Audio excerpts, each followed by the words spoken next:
Hi guys, welcome back to PSD to HTML for designers. I'm Adi, and in this lesson we'll begin styling our page with CSS. So let's dive right in. Let's open Coda. We'll create a new CSS file and we'll call it styles.less. We are using less, of course, for this tutorial. So let's open that, and as soon as we save it, a CSS file is compiled automatically for us. Because if you remember, in the introduction video, I showed you that I'm using live reload to compile any less file into CSS. Okay, so we'll begin with some comments. This is a comment area that I use to make a header for the files I'm working with. And you can do the same, or you don't have to do it, but it makes your files look much better. So let's give the project, let's give it a project name like business landing page, a business.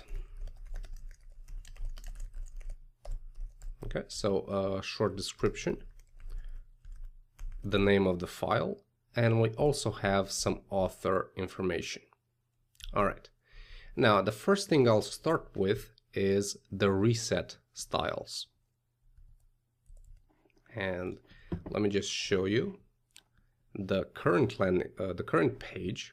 As you can see, we only have the markup, no styling whatsoever. And whenever you're starting a new project, it's always a good idea to include a reset file to reset all the browser default styling that you see here, like the margins, paddings, and stuff like that. And that will allow you to basically start with a clean slate, on top of which you can add your own styling. So the reset I'm using is based on Eric Meyer's reset over at Meyer Web. So let's go ahead and copy this and paste it right here and save. All right, I have a small addition that I'm using, and that is the WebKit box sizing, and I'll set that to border box.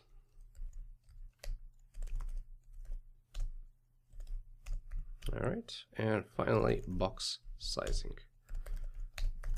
All right, now this will apply to all the elements in our page. That's what this selector does. The star selector will select all of the elements in your page. And I'm doing this because it's a very good practice to use it. It will allow you to specify different widths to elements and paddings without having to worry about breaking the layout. I'll link you to an article about the box sizing. So if you check out the lesson notes, you're gonna find a full link there. Okay, so once we do this, our page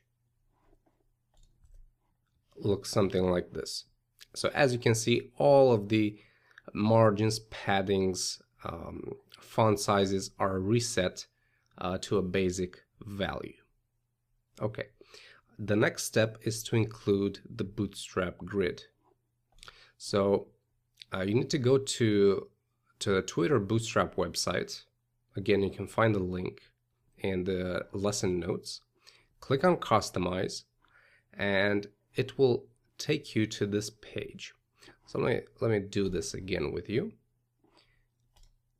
Untoggle this. Only select Grid System and Layouts, since we're just using the grid system for this particular project. And check these three categories under responsive. Okay. We don't need any jQuery, and you need to go down, customize, and download. Okay, so once you've done that, you need to unzip the downloaded package and extract Bootstrap CSS, which I've copied in my CSS folder.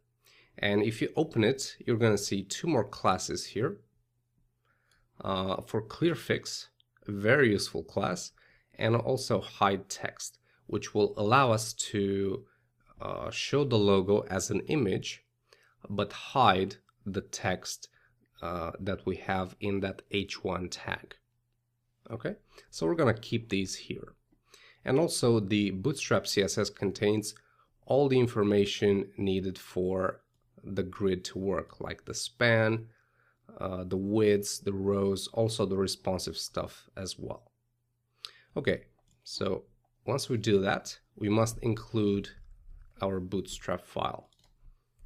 So make sure to include that in the head section of your HTML. Okay, let's have another look. And there it is. As you can see, the grid is now starting to show, and we have all the columns nicely laid out. All right, the very next thing we need to do is write a couple of less variables and mixins that we're going to use in our theme. So for that, let's go back to Coda and create a new section right here.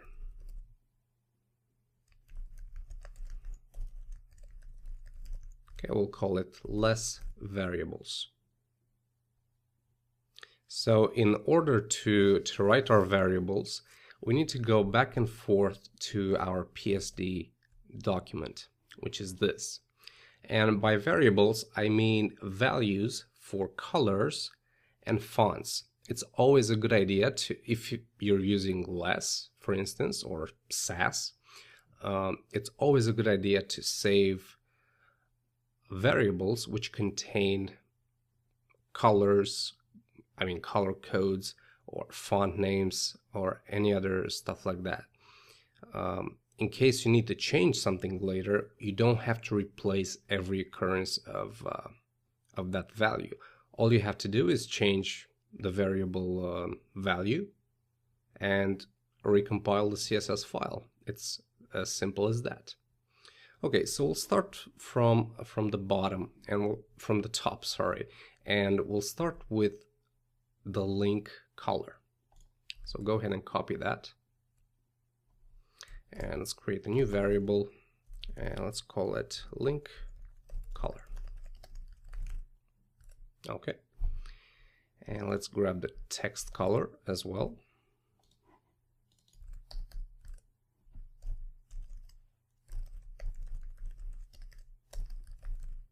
Okay, and let's do a hover state for the link. So link color hover. Okay, and for that, we'll grab a darker value of this bluish. So something like that. All right. Quick note before we move on.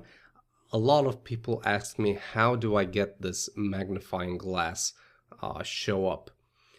It's not a Photoshop plugin. It's actually a Mac app. It's called Color Snapper, and it's pretty cheap. You can buy it in the App Store, and it's just really useful when you're coding a website. All right, so let's see what else. We have the link colors, the text color. Let's grab the border color, which is this. We'll need that.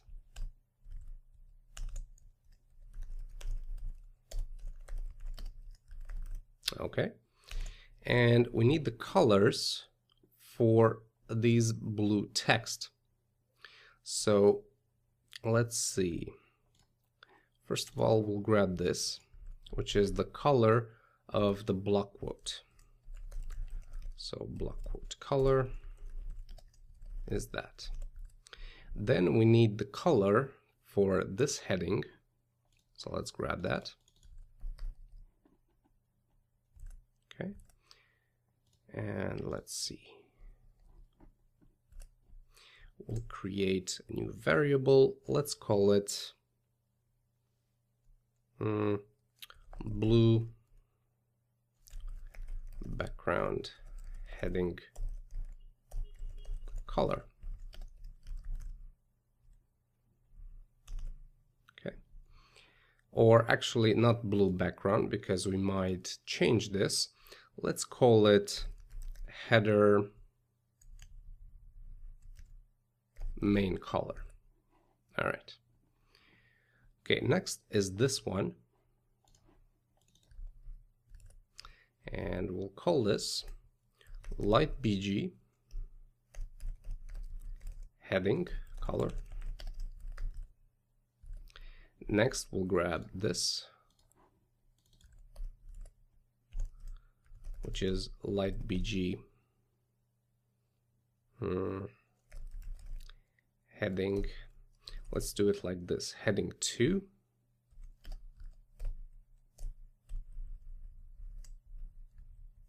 And heading 1.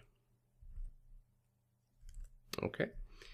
And we need this one and this one. So let's do dark BG heading 1. Currently it's white, but I'll create the variable anyway. And dark BG heading 2. It's this value. All right. So that's pretty much done with the colors. Next, we just have 2 more variables for the fonts. So let's see, body font. That first one is going to be Cabin. This is the font name. Let's do a fallback to Helvetica Arial Sans Serif. Next one will be the serif font. In our case, this is Gentium Basic. So Gentium Basic with a fallback to Georgia, let's say, serif. All right, and let's create yet another one. Let's do heading font, and I'll assign it body font.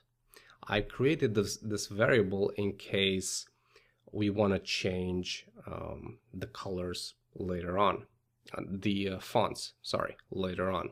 So we have a special variable for that.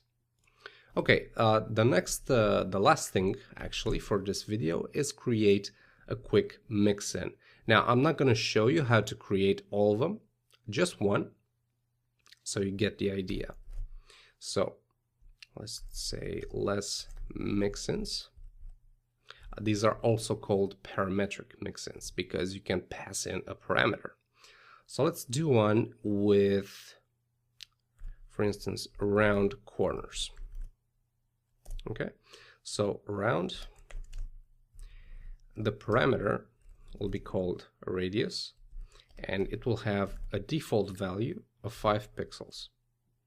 So if you want to create those mix-ins, a very quick way is to go to css3please.com. Okay, and you can find all of the CSS3 properties right here. So all you have to do, for instance, on the round corners is copy this. Okay, we're going to paste it in.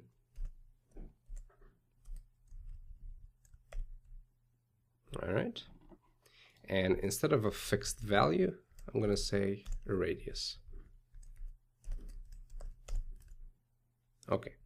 Now, whenever you want to add round corners to an element, you need to go like this. For instance, div with an ID of container.